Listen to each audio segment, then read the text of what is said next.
Good evening, everybody. Welcome to the GWOT FOB podcast, brought to you by Combat Outpost Robinson, doing great things for our veterans. My name is Jim Robinson. I'm your host, and this is a special, urgent episode that we're putting out tonight. So instead of this episode dropping on Tuesday is like they would normally do, we're going to go ahead and get this one pushed out tonight because of the urgency of the message here. I'm here in the studio tonight with a young veteran, Navy veteran, by the name of Matt. And Matt's in his 20s, and he's got himself in a bit of a problem here, and he's got his back against the wall with not a very good outcome looking at him. Matt here is a homeless veteran. He's got a wife, and he's got two young children, ages 3 and 5. Both are autistic. And this is going to be a call to action for all our supporters, our viewers, volunteers, whoever sees this podcast. To reach out and help. And we have set up a special donation page at Combat Outpost Robinson for any donations that people can send in. I don't know, it's Christmas time. That's one of the reasons for the urgency. The temperature's dropping. This young man is, him and his family is currently living in a hotel that's being paid for by Talbert House. And they're getting ready to lose that. The temperature is going to start dropping. There's an extreme urgency here. So I'm playing with you to, I know times are hard. Groceries are expensive. Gas and electric bills are going up, but it's time to step up and help a veteran. And, we wouldn't be here today living in the country we're living in today if it wasn't for our veterans. Matt, can you give us a little background on yourself, what it was like growing up and then going into the military, and then kind of give our viewers and our listeners an idea of what happened to kind of get you in this mess? Yes. So speak up. My name is Matt. I'm 27. Growing up, my dad passed away when I was 9 years old. Then about 4 years later, my mother ended up remarrying to a Army tabbed Ranger that served in the 82nd. Growing up with him was pretty difficult. He would white glove our chores. He has, done everything. There was a lot of arguments and everything like that. There was even a period of time where I had to live with some friends shortly before I even left to go into the military because of that. Shortly before I left, though, they ended up letting me stay with them for a couple of days until I left. I went into the military in 2017, the very beginning of 2017. And I ended up doing my basic training in Great Lakes, because that's the only place that they offer it now.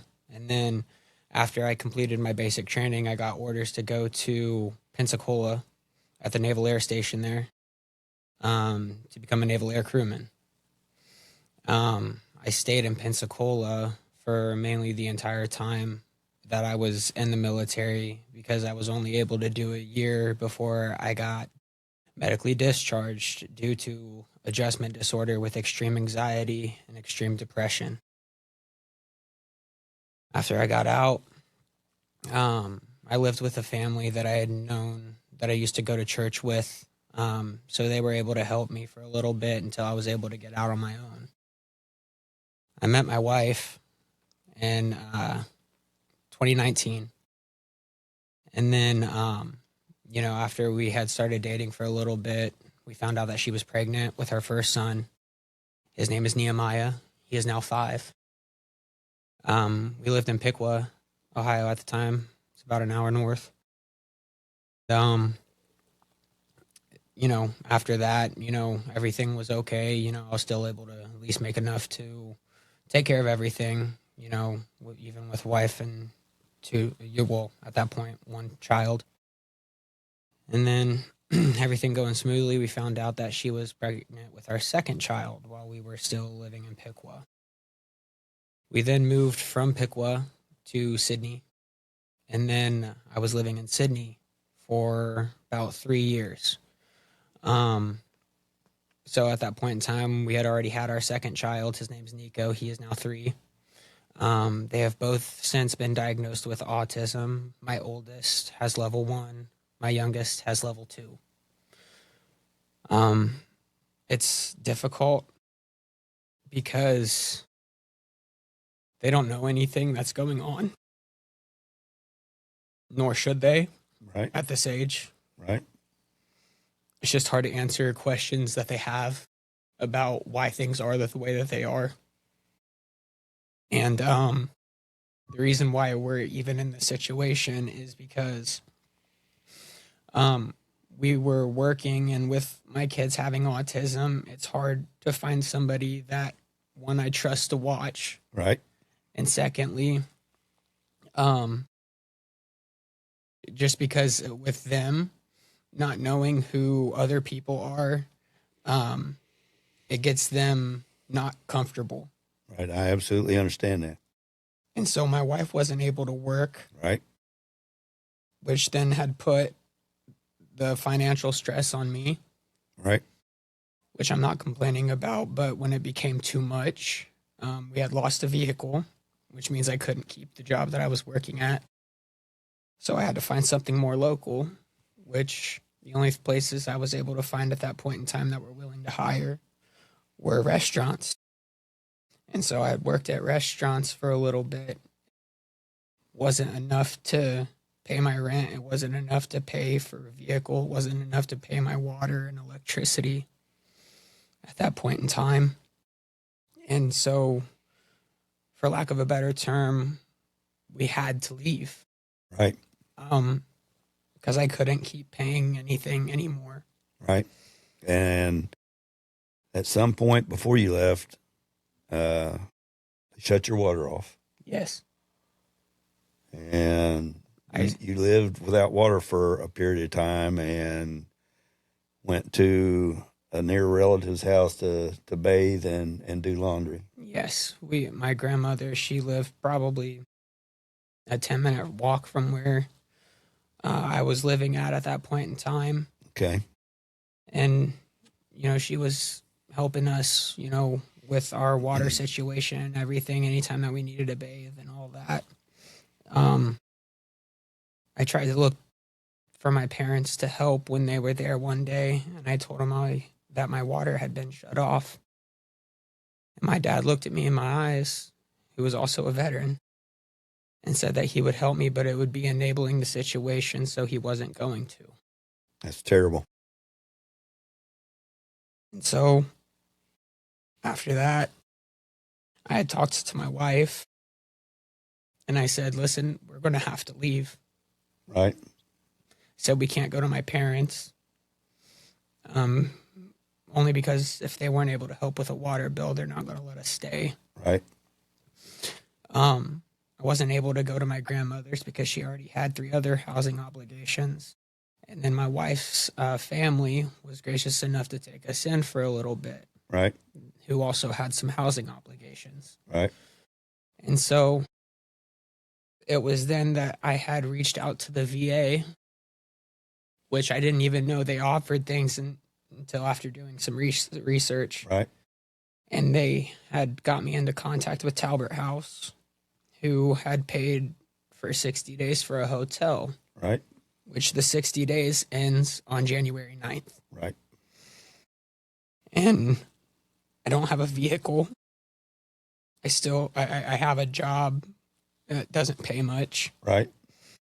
And you're walking back and forth to work. Yes. When we have to leave, we have to take our kids with us. Right.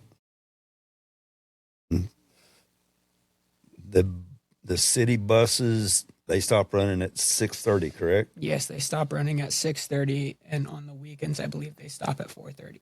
Okay.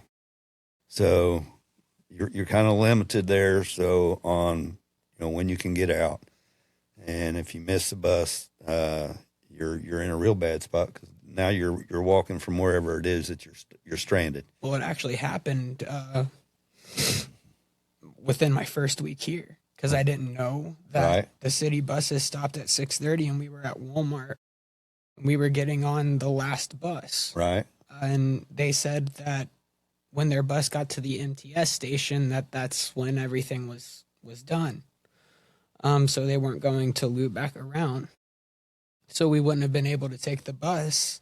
And as we were walking in the parking lot of Walmart, getting ready to walk home, I stopped a sweet old lady. I never even caught her name. And I asked her if she would be willing to take us home. And I'll never forget, she looked at me and said, I watch too much true crime. And I asked her, I said, I will take the groceries and I will walk. Can you please just take my wife and kids back? And she said that she would. So I grabbed the groceries and walked back. It was 12 degrees.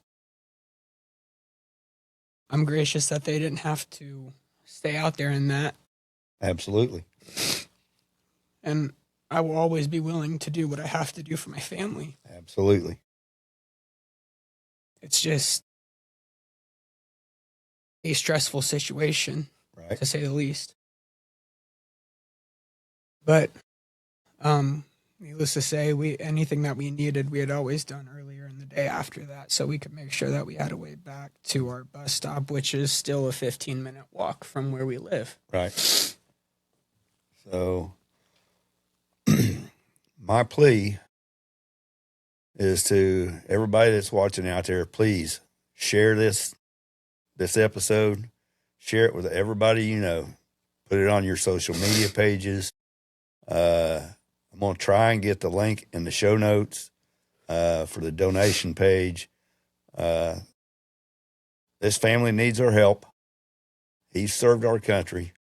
We owe this to him, okay? Combat Outpost Robinson has adopted his family for Christmas, so that's taken care of. Local VFW Post 3809 has stepped up and helping with groceries and stuff like that. And we're working on getting this young man a better job with some job training in, a field of some kind to where he can get himself out of this hole and take care of his family. These two young boys, I have actually met them, and I'll tell you what, they're super nice kids, and they need to be in a warm place for this winter. So we need your help, and I'm asking for it. I'm asking a favor. Help this family out. Matt, we're here for you. We're going to do everything that we can to help you. So we're not done yet. So keep your head up. Keep them kids warm. And is there anything else you'd like to say to our viewers before we wrap this up? I'm extremely grateful for the people that support veterans and everything that they do. It is amazing, and it doesn't just stop after the service. There's still a lot of veterans out there that are willing to help other people, not just veterans with veterans, but veterans with, other families that aren't or anything like that. That's very true. And I'm extremely grateful for everybody that's helped me in the situation that I am. And it means a lot to me.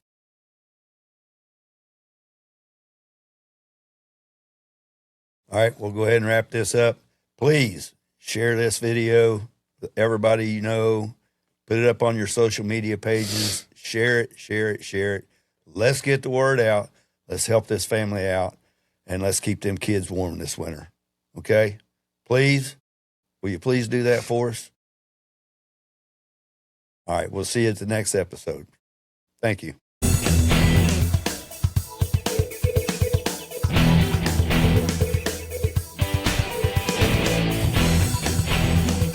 It's 15/2010. It's approximately 18:30 in the evening here at Forward Operating Base Forest. Please tell me your name and your rank, sir. My name's Corporal Jimmy Robinson. Congratulations, you just got promoted here. First time being promoted away from the States? No, I got promoted to PFC during my first deployment. So this is your second deployment, is that right? Actually, my third. Your third. One in Afghanistan? Yeah, I've done 2 in Iraq, 1 in Afghanistan. All right, tell me, what's your job? My job, I'm a fire team leader, Alpha team leader under Sergeant Riley. And how old are you, sir? 27. How long have you been in the Army? I've been in a little bit over 5 years. Where do you hail from? Originally from Cincinnati, Ohio. Home of the Bengals, is that right? That's right. I was speaking with Sergeant Riley earlier, and he spoke quite highly of you. You guys look like you have a really tight group here. Yeah, it's we're all really close. We're all pretty good friends across the board. You have family back home? Yeah, I've got a wife and 2 kids back at Fort Campbell. Congratulations, and their names? Thank you. My wife's name's Kate, and my oldest daughter is Emily, and youngest is Tori. Anything you want to say to them? I love you guys. I miss you. Very good. Corporal Robinson, congratulations on your promotion. All right, thank you very much. And be safe out here. I'll try. It's Jim Sperry, August 15, 2010, at the promotion of Corporal Robinson. Corporal, what's your first name again? It's Jimmy. Jimmy. That's an easy name to remember. My name's Jim. It works, huh? All right, roger that, buddy. Thanks a lot. Thank you. Congratulations.